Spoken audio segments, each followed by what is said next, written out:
So this is my second video. After my first one, I was asked by several folks to produce a video talking about the way I construct things in Return to Moria. I did have a small issue pronouncing Moria last time. I apologize for that. I do love the game. It's a fantastic game, as I said before. I also found a video that talked about construction, and I'll link it in the description below. It's a fantastic video that talked about the strength of materials and how far you can extend them. Now, personally, I like starting from a flat level surface, and you see here I'm in the Elven Quarter. I cleared out everything on the ground, including all the vegetation, destroying it all so it's all as flat as perfectly possible, though there were some remnants of things you just can't destroy. And then I picked a random height based on the stairs, and I started laying down the floor. Now, I like working from a flat level surface. In this case, I use stone because I have a bunch of it, and it's really not useful for much else unless that's the type of look you're looking for. Now, when I laid it down, I made sure to use full pieces and that it didn't cover over anything solid that would have prevented the foundation from happening. The foundation's that cinder block looking area, and it actually provides the strength to the floor. Because as I said in the last video, I believe, to the best of my understanding of how the game reacts, that each piece has a strength and a weight. And when you put below the floor that cinder block area, it actually can hold the weight. I've actually built above just a flat floor that was hollow underneath, and the pieces very quickly started to become red and just collapse. And I couldn't figure out why for the longest time. Now, just as an example, when you go to build and you line it up, you notice that it's not green, it's not yellow, it's not any color. It's just the flat color of the stone. When you build that, it'll put the foundation underneath. If it's green, yellow, orange, or red, which I believe are the four colors, then it won't put a floor underneath. So if you have things appear, the foundations appear after the fact, watch out for that. Now, I just laid out this floor in the general area. Unfortunately, this area for me in this incarnation of the world, my second world, had a statue, very nice statue, but a statue in the middle of it. But this is a nice area. A lot of people build bases here, and it's nice and open and well lit. So I laid down the floor and made sure all the way around it had the foundation. So you can see all the way around has a foundation. Now, I pasted out. If you use granite, there's actually a grid, 3x3 for each tile that you put down, and it's easier to count them out. But this pillar is in the exact center. Not that that's critical, but it does make things easier for the demonstration purposes. So I like using arches. Arches, both in real life and the game, seem to provide a lot of support, though I haven't determined whether or not the length of the arch provides the support or only the ends. So, not that you're going to see this pillar anymore and it's there just as reference. You put down your corners, and then your archway. And I use the pillar in the center because it's the single floor height, and then you can line up everything else with it, and it snaps pretty easily. It does cost you some resources, but it's not so many that it's horrible. I then add the four arches, well, half of them. And now I know they're all square to one another, they're all level and all evenly spaced. But then you have to line up the other side, and that's not always easy. So what I do is I've learned to take and extend as far as I can. Now this will not work. See, it's red. The last one was orange, and it immediately explodes. So this is as far as I could go without additional support. And it's almost to the end of my build area, which is reasonably sizable. And so one of the things that I've noticed is freehanding it doesn't always work. So come out with your other arch support, and you're going to want to line it up.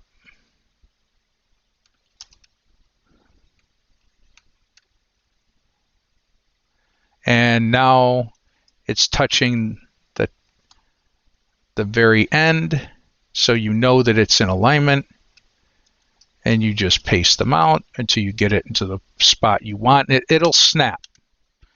And then yes, you're going to have to delete the old ones. Then you can put in your other arch. Now that arch, just to demonstrate, should be green the whole way down.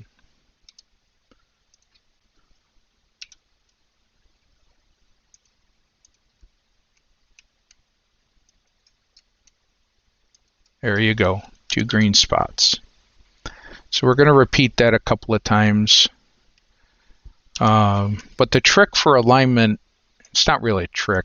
I guess I just started using, since building and picking up the materials isn't so difficult in the game, you just use them as spacers so that you can count easily in what's happening. And you can change your perspective. Don't forget to do that. That is very useful. And you just let it go where it snaps to. Don't fight it.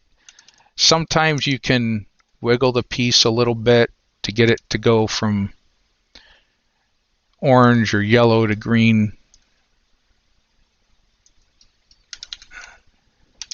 Though as far as long-term stability goes, as I said in the last video, I don't see a lot of difference with the colors for green and yellow, or even the orange.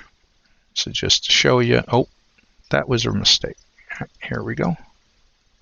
See, you just wiggle it a little bit, move it out of the way, let it snap where it goes, even though it might not look perfectly in alignment. It is. Sometimes there are little gaps in things. The fit and finish of that part of the game isn't fantastic, but it does work.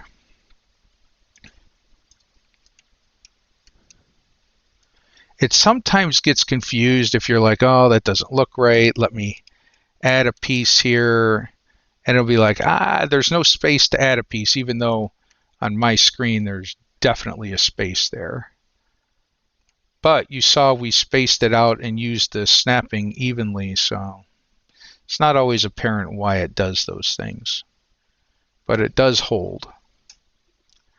Now for short runs, you can just add, I'm not sure the physics of this, but you can just add, it'll be orange, and you can just add the piece, and then you can add your support later. Now you should be able to add the support later. Well, I guess it doesn't really like that right now for some reason. So we'll use the old method.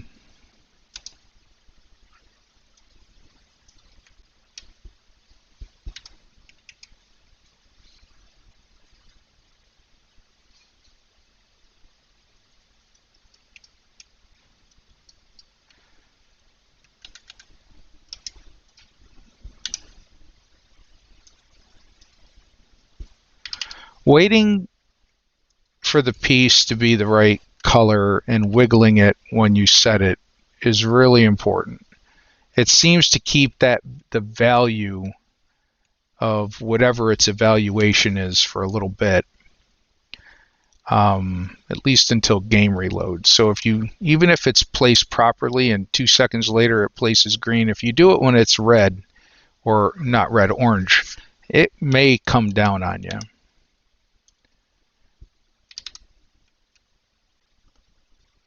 All right, let's see if it'll work on this side, just as a demonstration. Oh.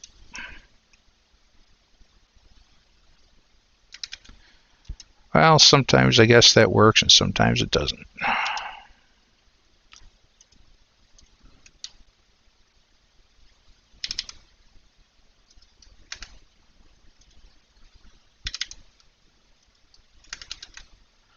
Okay.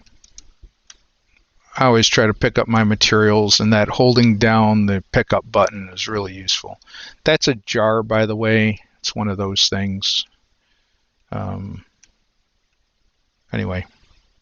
All right, so now I've got central supports. And as we know from the video I'm going to link down below, each one of these can support, for granite, 2.5 to 3, depending on what other supports around. So that's basically from that center point out 3 of the panels of granite. And so that's enough to cover this entire area. But we're going to need edge support. And so we're just going to place some granite walls. Obviously, if this were a real building, you're going to want to put in windows and all of that. But just gently put them into place. Make sure the green, you see the slight hue of green.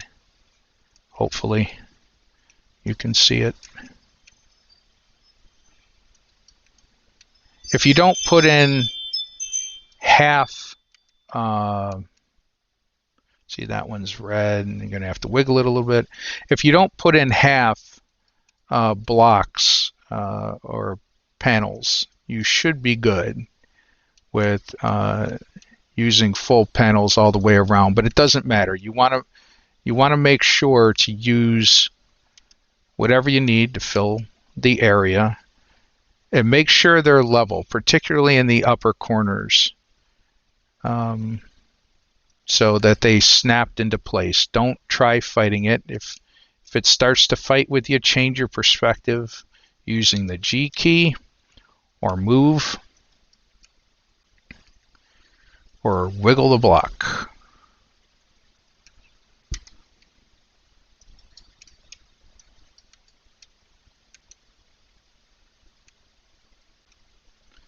Oh, looks like I have some friends.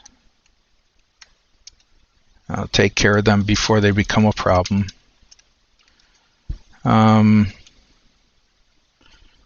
Okay, back to building. If nothing else, it's dinner for later. All right.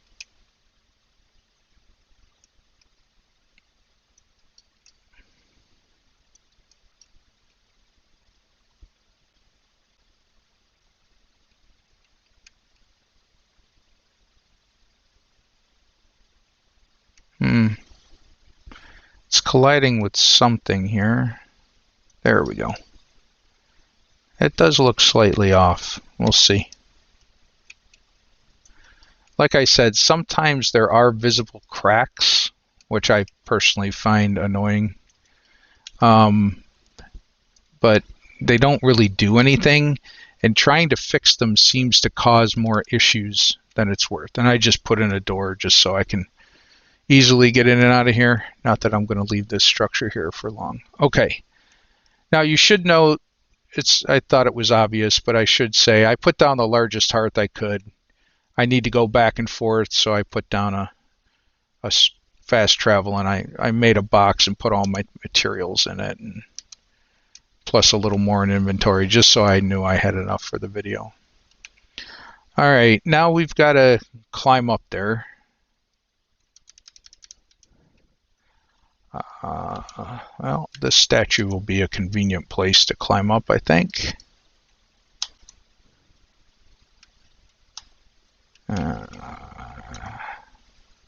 Let's put another.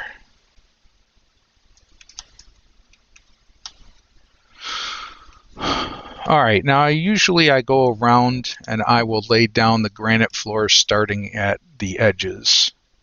because I know that if it's supported, and whether it's a pillar or a wall or an arch or a door, they all seem to have the same, and I did some testing, they have the same strength.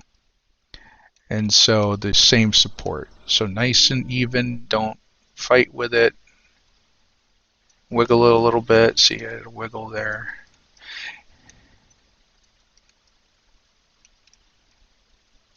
Whatever algorithm they use to compute the color and the auto snap sometimes fights with one another. See, it was green, then I moved it a little bit, then it's not. There must be some geometric calibration or tolerance that's just a little too tight.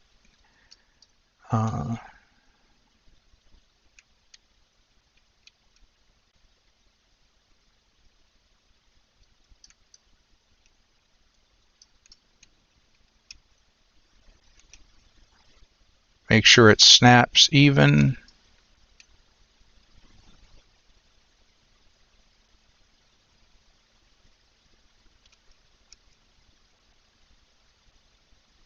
That looks orange.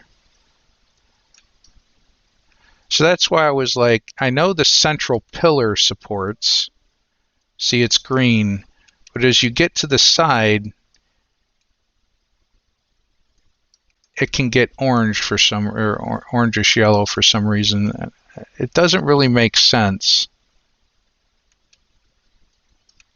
Looks like I'm starving to death.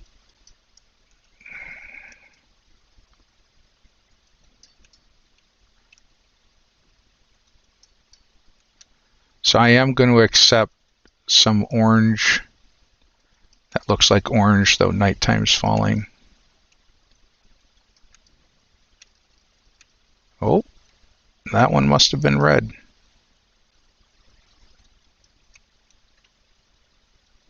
But now it's green. Yay. Weird. Okay, so there's the floor.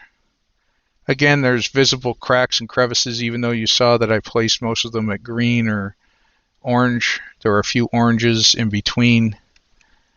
Order can sometimes matter. I should have brought some sun lamps, because now it's too dark to see. Anyway, that's the basics. I use the pillars and the arches, and of course, if you put in internal walls, which I do after, because I set up as big of an area and then I start subdividing as I feel need. You can remove the supports and the arches later, or you can leave them there. I haven't really noticed anything that collides with an arch that, like a wall placed right over it, that becomes a problem. And as I said, don't place torches. Oh, I think I brought stuff for torches. Yes, I did. Oh, good. Don't put torches on cracks. I think the order that it loads in is somewhat random, or it's asynchronous when it loads. And so if you put it on a crack, if one area loads first, or the torch loads before the two walls or one of the walls, it could collide. And I've seen that a lot because I used to try to put them on cracks just so I could, in between the panels, just so I could line things up. It was easier than trying to place it and line things up in the center. I don't know, maybe it's just me. But if you place it on a crack like that, and something doesn't load before something else, you might find both the torch just hanging there, attached to nothing, and the wall or what's behind it or the crown fallen off, and just materials on the ground. So you're going to want to avoid that. And then, of course, you can go up. Maybe I'll do another video with stairways and manipulating stairs later. Obviously, I use granite here. The strength when a creature like a troll beats on granite versus adamant is stronger. However, its strength with supporting the floor above it or other materials is exactly the same. So you could put a floor on an adamant pillar or wall, and it can go out as far as a granite one. And so the two of those are interchangeable. It's more about look than anything else, except on the outer parts of the defense of a building. If you don't want to have to deal with raids right away, then you're going to want to go for the Adamat heavy doors and such. All right, well, that's this video. Hope you all got something out of that. Happy to answer questions.